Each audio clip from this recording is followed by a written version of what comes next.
Traição é um tema muito difícil, né? Porque a gente primeiro tem que definir o que é traição.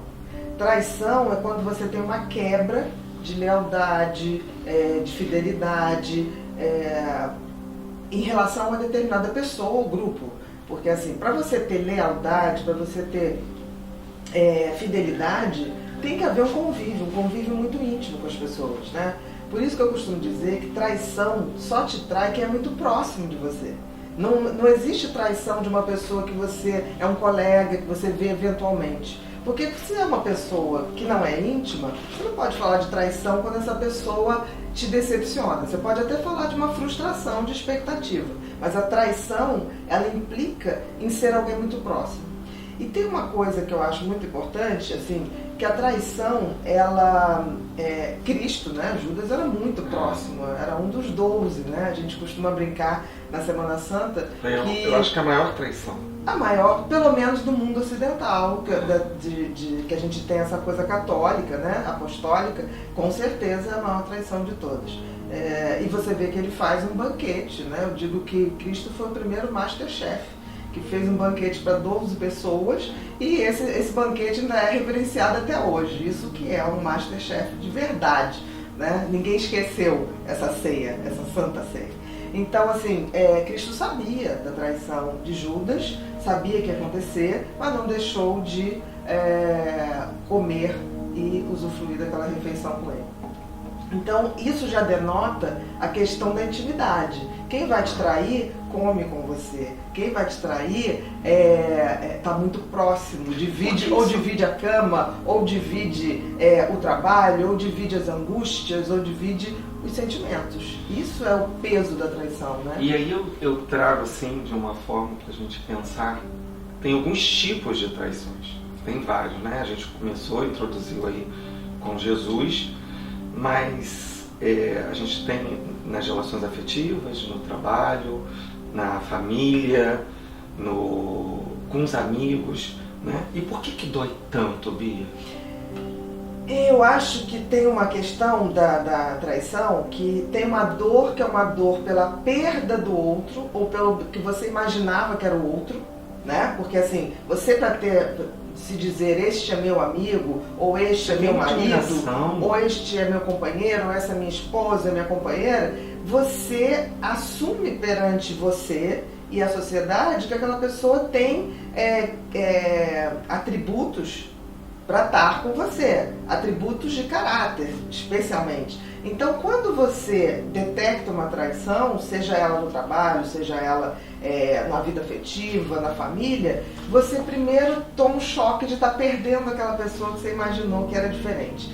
E segundo, que você também está perdendo o seu conceito do que é fidelidade, lealdade. Porque se você tinha aquela pessoa como uma pessoa fiel e leal, a partir daquele momento que você detecta isso, você vai ter que rever. Tipo assim, foi você que pensou errado? Ou foi a pessoa que agiu errado? Além disso, a gente traz, né, eu vejo isso muito acontecendo no consultório, e a gente tem que dizer que com a gente também essas coisas podem acontecer. Nós somos seres humanos, sempre.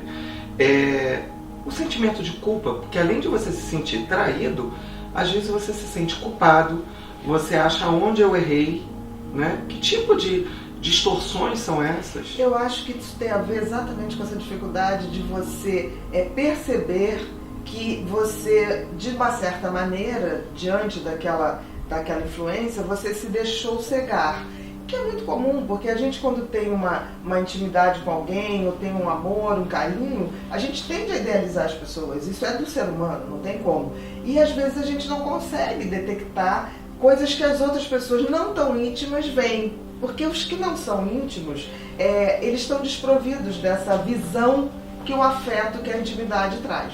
Então isso é comum acontecer. E por que dói tanto? Dói porque a gente não quer abrir mão de admitir que a pessoa não é exatamente assim e que a nossa amizade, a nossa lealdade não era do jeito que a gente imaginava. Então é hora de rever os conceitos quando a gente detecta isso, e é hora também da gente parar e falar assim, não tem ser humano perfeito. Então, assim, a gente tem que parar também de idealizar tanto as pessoas e ter uma visão mais ampla das imperfeições humanas. Então a gente pode dizer que dentro desse contexto, desse cesto da traição, Você é uma pessoa que um dos seus maiores livros é o Mentes Perigosas. E às vezes as pessoas ficam me questionando, né? O que é uma mente perigosa? O que é uma mente border? O que é uma mente traidora? Será que essa pessoa que está fazendo isso comigo, ele é um sociopata? Enfim, eu queria trazer um pouquinho disso para a gente ampliar um pouco. É uma associação perigosa isso. Porque, veja bem, a traição não é um atributo exclusivo de sociopatas, não é de borders ou de psicóticos, ou não tem uma característica. Não existe. A traição é algo que está na índole, eu diria, do ser humano. A questão é, a gente vai traindo menos, a gente vai amadurecendo e vendo que a gente já não disfarça, a gente não cria um personagem para mostrar para alguém, a gente passa a ser a gente mesmo. Então eu acho que a questão da traição, ela é característica do ser humano e principalmente é mais um atributo da juventude ou do não amadurecimento. O não amadurecimento. E aí cria esse conflito, porque quem trai, em geral, cria um personagem que dá para o outro, e quem é traído acredita nesse personagem. Então, eu acho que, no fundo, a gente tem que trazer a questão, se eu estou amadurecendo, eu tenho que ser mais quem eu sou. Sendo amado ou não, né? Ou vai me amar quem vai me amar. Ou então tem gente que vai me odiar por eu ser exatamente como eu sou. Mas é isso que é amadurecer. Uma coisa engraçada, Bia, é que você já vê a pessoa chegando ali com tanta dor, né? De tristeza, vários pensamentos vêm junto, e ela fala, como que eu fui burra, por que eu deixei ela assim? Mas é isso que a pessoa se culpa, e não tem que se culpar, porque veja bem, é um movimento humano. Quanto mais íntimo você é de uma pessoa, quanto mais afeto você nutre por uma pessoa, seja no trabalho, seja numa relação afetiva, seja na família, você fica incapaz de ver quem a pessoa realmente é.